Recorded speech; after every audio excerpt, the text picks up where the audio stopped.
Era el año 2017 y el actual presidente ya había llegado a la televisión de la mano de programas como Animales Sueltos e Intratables, pero todavía no había llegado a despegar del todo como si sucedería más adelante. Fuera del griterío de la televisión que lo llevó a la fama, el ahora presidente en aquel año 2017 empezó a hacer columnas de manera habitual en el diario El Cronista, con un contenido mucho más serio y a tener entrevistas donde se hablaba de economía, esto es, sin apelar a la confrontación que lo hizo tan conocido. Pareciera que en aquel año Milei quería salir de esa imagen de un loco enojado que grita en la tele contra Keynes y adquirir una impronta más de economista serio. En esta época, Milei seguía siendo alguien bastante accesible y con algún contacto con eso que llamaríamos el mundo académico. A lo que voy es que si en el año 2017 vos ibas a la cuenta de Twitter de Milei y lo criticabas de una manera más o menos seria, era muy probable que él te contestara y con esto puedo empezar a explicar lo que sucedió.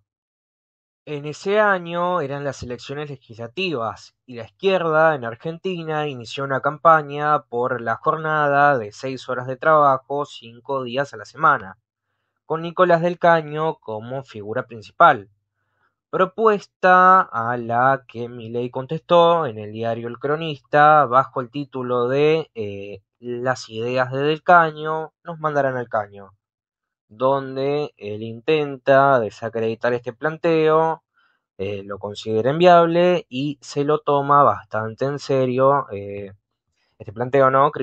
Y presenta varias objeciones.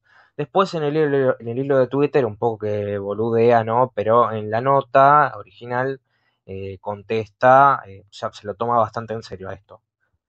Em, y presten mucha atención acá, ya que esto lo vamos a necesitar más adelante. Milei, en la nota en el diario El Cronista, dice en cualquier libro de introducción de microeconomía. O sea, esto no es la Escuela Austriaca de Economía, la cual tiene otro planteo sobre cómo se fijan los salarios en el capitalismo, escuela de la cual Milei se declara adherente, sino que esto es la microeconomía neoclásica. Y bueno, sobre este paradigma neoclásico está estructurada toda la nota. Y aquí se introduce el otro actor de esta contienda, que es el economista marxista Rolando Astarita, quien en sus 3 extensas notas critica la posición de Milei. Estas notas fueron publicadas en la semana posterior a la nota de Milei. Esto podría haber quedado en la nada, pero pasó algo que habitualmente no sucede, y es que Milei leyó la crítica de Astarita y no le gustó nada.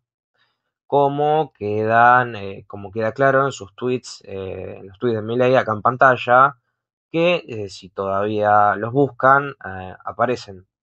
Y aunque no sabemos si Milei continuó leyendo el blog de Astarita, lo que sí sabemos es que Milei nunca pudo olvidar la paliza intelectual que se comió aquella vez. Fijémonos, por ejemplo, en esta entrevista del año 2020, donde Milei inventó cualquier cosa de su contrincante. Tenía un alumno en Dinero, Crédito y Bancos en la UBA, excelente, excelente. Hoy vive en Alemania y es un hombre de fuste.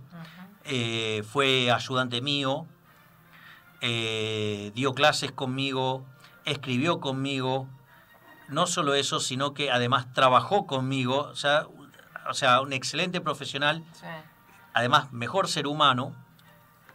Y le tocó hacer la materia desarrollo en la UBA con un señor que se llama Astarita, un sociólogo que da clases de economía, o sea, desarrollo, y es muy interesante porque este chico con otro, los dos más, los dos eran muy estudiosos, o sea, chicos de muy altos promedios, eh, vincularon el crecimiento económico con el capital humano.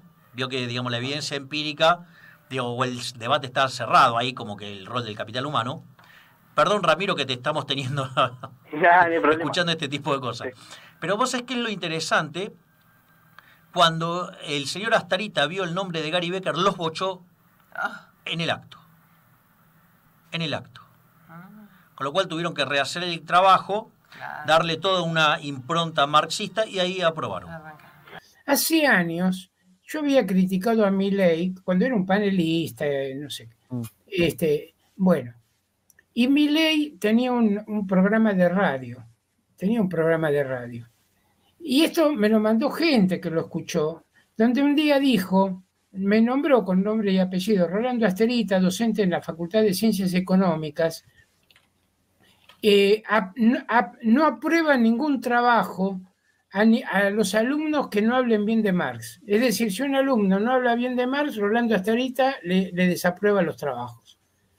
Bueno, al margen de que yo nunca pedí un trabajo, eso es una patraña, una mentira. Yo en ese momento me indigné tanto, pues lo escuché, estuve a punto de decir, yo voy a la justicia con esto, es una barbaridad, no hay un solo... Ahora vamos a ver qué es lo que dijo Milei. Bueno, esto empieza con este tuit donde Milei hace esta chicana, ¿no?, a la propuesta de las 6 horas. Pero acá, si vamos más abajo, acá empieza a hablar de Astarita y dice, obvio, Astarita es una eminencia, que solo hizo reseña de Cambridge vs. Cambridge, pero no encontró evidencia de demanda creciente a más precio.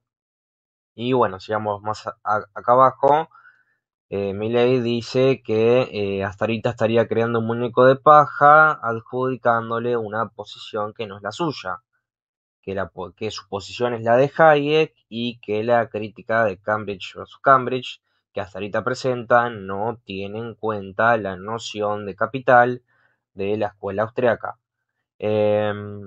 Bueno, de este último tuit y bueno, de los dos tuits en general, aparece algo bastante ilustrativo, que es que la exposición de Astarita en estas 3 notas sobre la crítica de Cambridge a la noción de capital neoclásica aparece en la sección número 3 de la nota. Así que podemos intuir que Milei leyó la nota entera, o sea, las 3 secciones. De esto podemos concluir 2 cosas. Si Milei leyó completa la nota, entonces él se comió una paliza intelectual de aquellas y no le quedó otra que salir a mentir en los tweets, cosa que voy a mostrar en un momento. O el escenario número 2, y es que Milei no es un tipo muy serio que digamos, y sin saber de qué iban a ir las demás notas, se puso a criticar igual. Yo no sé cuál es el mejor escenario para Milei acá, ustedes tendrán su propia opinión. Primero vamos a analizar el primer tuit de Milei. Allí dice que Astarita no encontró evidencia de demanda creciente a más precio y este tuit se complementa con el de abajo, donde dice que Astarita menos pudo con los datos, o sea que no encontró evidencia empírica, ¿no? Entonces, tenemos que cuando Milei habla de esto, lo que se está discutiendo acá es cómo se fijan los salarios en el sistema capitalista y cuál es su evolución. Y con esto dicho, paso a explicar la discusión.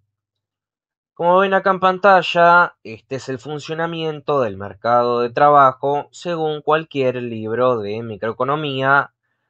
Es por eso que es bastante llamativo que Milei, quien dice adherir a la escuela austriaca, no haya utilizado este planteo ni lo haya modificado en nada en la nota que hizo, sino que lo da por válido, ¿no? Como dice, bueno, claramente en la nota. Entonces, según la tesis neoclásica, tenemos que hay una curva de demanda de trabajo con pendiente negativa, o sea, la línea azul, que son las empresas que buscan contratar empleados y a menor salario, mayor demanda de las empresas para contratar. Y esto es básicamente lo que hasta ahorita está negando. Y bueno, tenemos que hay una curva roja con pendiente positiva. Estos son los obreros que se ofrecen como trabajadores. Y entonces tenemos que a mayor salario, la pendiente positiva, más obreros se ofrecen. Y a su vez, el salario siempre se iguala a la productividad marginal. Entonces tenemos que cuando las dos líneas se cruzan, encontramos el salario óptimo y la ocupación plena. Entonces, según este planteo, si alguien no trabaja es debido a que no quiere trabajar o también, y ahora miramos esto, es la línea negra en pantalla, y es que si el Estado se mete, o bueno, también los sindicatos, y se fija un salario mínimo por encima del equilibrio, entonces aparece el desempleo, cosa que Milei también señala acá. Entonces, lo que hasta ahorita niega es y dice que es que en contra de este planteo del manual de microeconomía, lo que pasa en el sistema capitalista es que cuando se expande la actividad económica, los salarios y el empleo tienden a crecer. En otras palabras, y en contra de lo que dice Milei, hay demanda creciente a más precio. Y bueno, también que cuando hay caídas económicas, recesiones, los salarios bajan. O sea que no pasa lo que dice el modelito de microeconomía, que postula, bueno, que siempre a salarios más bajos, mayor demanda de las empresas, que es una tesis que va a contramano de lo que todo el mundo sabe, incluso diría que a contramano del sentido común. Y por eso este problema tiene que sí o sí ser solucionado en los manuales de macro o en los manuales de microeconomía más avanzados, básicamente diciendo que la cuestión es mucho más compleja, que este modelo es una simplificación, que nos ayuda a estudiar la economía, pero que fuera de los supuestos ideales de este modelito, las cosas no son así. Por ejemplo, introduciendo el supuesto de que cuando la economía crece, aparecen nuevas empresas que hacen crecer la demanda de trabajo, con lo cual suben los salarios. O también que la mejor educación e innovación tecnológica hacen crecer los salarios, con lo cual sí habría demanda creciente más precio. Son todas soluciones muy discutibles. Aún así, Milei podría haber dicho algo como esto, que él se equivocó cuando escribió la nota y que simplificó mucho las cosas y de esta manera quedar más o menos bien, o sea, básicamente zafar, pero hacer esto sería admitir que él se equivocó y en segundo lugar, si dice que la cuestión es mucho más compleja, sería admitir que toda la columna que él escribió estaba mal hecha y también sería admitir que lo que dice del caño podría tener alguna validez, cosa que él no quiere.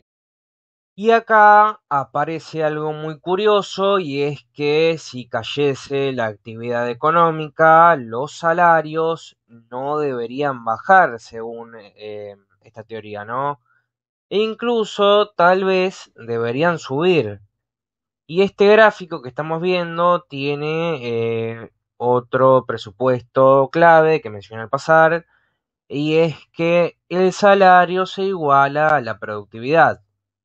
y es que según la teoría neoclásica dice que a medida que aumenta el trabajo empleado, o sea, a medida que se contratan trabajadores, manteniéndose fijo el capital, o sea, entendido como los equipos e instalaciones, el trabajo entonces disminuye su productividad. En este sentido, el empresario hará contrataciones hasta que el valor del producto marginal que produce la empresa sea igual al salario, ya que por encima de ese punto el empresario empezará a ganar menos con cada trabajador adicional o bueno, lo que es lo mismo tendrá desutilidad. O sea que en este planteo la mano de obra tendrá invariablemente algo de los ingresos totales iguales a su productividad. Y el empresario, en este planteo, que es el dueño del capital, se le va a pagar según la productividad de su capital. O sea, en este planteo es la maquinaria la que genera la ganancia. Es un planteo donde cada quien gana lo que merece, el sistema justo, al trabajador se le paga por el trabajo, y si no te gusta es que sos vago y no sabes nada de economía, ¿no? En contraste con esto, el marxismo habla de que los salarios tienen como base el valor de los medios de subsistencia, comida, calzado, abrigo, sumado a otros componentes según cómo se desenvuelva la sociedad. El salario entonces tiene un componente histórico y social. Y esta teoría coincide con lo que uno ve en la vida diaria, ¿no? Uno en la vida diaria ve a los sindicatos discutir convenios colectivos de trabajo, que esto, o sea que casi siempre lo que se discute es aumentos de salarios, tomando en cuenta la inflación. Entonces, volviendo, según esta teoría, dado el capital, que los equipos e instalaciones están fijos y que en lo inmediato no se pueden ampliar, o sea, el capital está fijo en lo inmediato, y si entonces sucediese que aumenta la demanda y aumenta el producto y el empleo, entonces los salarios deberían disminuir y los costos aumentar, ya que baja la productividad. O sea que a mayor actividad económica baja el salario. Y si la actividad económica cae, cae la demanda, los salarios incluso deberían aumentar. El problema acá es que podría no haber motivo para que la productividad baje manteniendo el stock de capital fijo y añadiendo trabajadores. Si bien hay muchos ejemplos donde eso parece que sí se da, hay muchos otros ejemplos donde esto no se da. Por ejemplo, si yo tengo una pizzería y contrato un cocinero que trabaje 8 horas en la cocina acá vendría a ser el capital, y a su vez luego contrato dos cocineros más en jornadas de 8 horas cada uno, tenemos que el capital, la cocina, se mantiene constante y que la cantidad de obreros aumenta. Y esto no tiene que derivar en una baja de la productividad. A esto le podemos sumar el hecho de que la tesis de que el capital está fijo y no se puede ampliar en lo inmediato. Esto no es lo que sucede en general en las economías capitalistas, sino que lo que sucede en general en las economías capitalistas es que las empresas tienden a operar con capacidad instalada. Este es un típico caso donde los economistas viajan a su mundo ideal, un mundo de fantasía, y ahí todo opera para que el modelito que tienen en la cabeza funcione. De lo que acabo de explicar se deriva del hecho de que es imposible que la productividad se iguale a los salarios y entonces la teoría neoclásica se cae. Aunque bueno, nada de esto interesa, ya que esta teoría cumple con la función apologética de defender al capitalismo y atacar la noción de plusvalía. O sea que no interesa que esta teoría contradiga la práctica de cientos de miles y miles de empresas, las cuales no miden la productividad a la hora de pactar salarios, sino que esto básicamente es una especie de dogma de fe del cual no hay evidencia empírica. Ahora vamos a ver si, como dijo Milei acá, Astarita no pudo con los datos o si Milei mintió. Acá tenemos lo que dijo Astarita. Tenemos 1, 2, 3, 4, 5, 6, 7, 8, 9 y más el comentario de Keynes en la teoría general. Pero acá tenemos 9 estudios que prueban el carácter procíclico de los salarios. O sea que prueban demanda creciente a más precio. Con lo cual, Milei mintió. Hasta acá, esa fue la sección fácil del video. Ahora viene la difícil. Acá, en este tweet, Milei dice básicamente dos cosas. Que Astarita le adjudica una posición que no tiene, al traer a colación el debate Cambridge versus Cambridge, el cual no aplicaría a la escuela austriaca, y bueno, que no encontró datos, cosa que ya desmentí. Tenemos que en los años 60 y 70 hubo una polémica entre la Universidad de Cambridge en Gran Bretaña y la de Cambridge, Massachusetts, más conocida como el MIT, donde algunos economistas de Cambridge, Gran Bretaña, criticaron la noción de capital neoclásica que provenía de Estados Unidos, del MIT. Aunque esta polémica era algo que ya se venía cultivando ya desde los años 30. El foco, como dije, estaba puesto en la teoría neoclásica, en criticar la función de producción, las definiciones de esta teoría sobre los métodos intensivos en mano de obra y los métodos intensivos en capital, entre otras cosas, ¿no? Aunque también, y esto a veces no queda muy claro, las nociones de capital de la escuela austríaca entraron a debate acá, ya desde principios de la década del 30. Rafa critica a Hayek por pedido de Keynes. Em, Incluso Harrod y Robinson habían asistido a las lectures que luego serían el primer libro de Hayek. Como ven acá en pantalla, esto, acá ya empezamos mal. Como dice ahí, Hayek ya fue criticado en una época tan temprana como en 1932. Y bueno, esta página no es el manifiestocomunista.com, sino que esto es algo que escribió alguien que adhiere a la teoría austriaca. Hecha esta aclaración, hasta ahorita en la sección 3 de la nota, y bueno, tal vez un poco en la primera, utiliza las críticas de Cambridge a la noción neoclásica de capital. Entonces Milley, en principio, tendría un punto acá. La teoría del capital austriaca no es la misma teoría que la neoclásica, pero fue Milley quien defendió la posición neoclásica en la nota original, para ahora venir a decir que esa no es su posición, sino que su posición es la de Hayek. Bueno, qué conveniente, ¿no?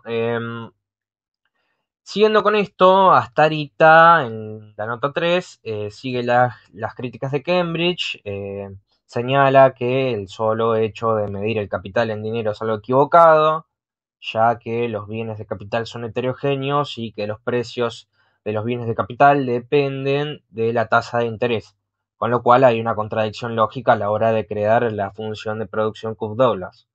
Con la función de producción íbamos a encontrar la tasa de interés, pero la tasa de interés incide a la hora de crear la función de producción. Y bueno, sobre los triángulos de Hayek, Hayek adoptaba la teoría subjetiva del valor. y para esto utilizaba una noción de capital basada en el tiempo medio de producción, a diferencia de los neoclásicos que explicaban la ganancia por la productividad del capital. Pero es que en la crítica de Cambridge aparece algo que es central, y es que no se puede crear una noción de capital independiente de las variables distributivas. Y es que el fenómeno del retorno de las técnicas, que está explicado en la sección 3 de la nota, pone en evidencia que no se puede asociar de manera mecánica la baja de la tasa de interés con las tecnologías más intensivas en capital, siendo este el principio fundamental para construir la noción de capital en la teoría austriaca. O sea que si se cae esta asociación, o sea que a tasas de interés más bajas, métodos más indirectos de producción, más capital intensivos, si se cae esa asociación, entonces no tenemos noción de capital. Y a diferencia de lo que señaló Milley, este problema sí fue tratado en el debate Cambridge versus Cambridge, pero Milley eligió fingir demencia, ¿no? Y decir que nada de lo que se dijo en ese debate es aplicable a los austriacos, cuando incluso gente como Paul Samuelson, insospechado de comunista, se metió a criticar directamente a la escuela austriaca con nombre y apellido. Básicamente es una crítica donde la tasa de interés incide en, modifica el periodo medio de producción, con lo cual habría una contradicción ahí. ¿Qué podemos concluir de todo esto, además de que el presidente es un chanta y un ignorante? Podemos concluir que los salarios en el sistema capitalista, y a diferencia de lo que sostiene la tesis de que el salario es igual a la productividad, en el capitalismo los salarios se fijan entre un mínimo y un máximo, los cuales tienen como base sí, la productividad del trabajo. Este mínimo está en un nivel en el cual los trabajadores puedan satisfacer sus necesidades fisiológicas. Y el máximo es cuando la tasa de ganancia capitalista se vea seriamente afectada por los salarios. O sea, que los salarios sean tan altos que la tasa de ganancia sufra una gran caída y ya no sea atractivo para los empresarios. Con lo cual, de todo esto concluimos que al trabajador no se le paga por su trabajo, de lo contrario no existiría la ganancia. Y hasta acá el video de hoy. Si les gustó, les pido que se suscriban, que le den like, que toquen la campanita y activen en las notificaciones, que pongan en todas, así les llega cuando yo saco un nuevo video. Dicho eso, esto fue Historia Económica.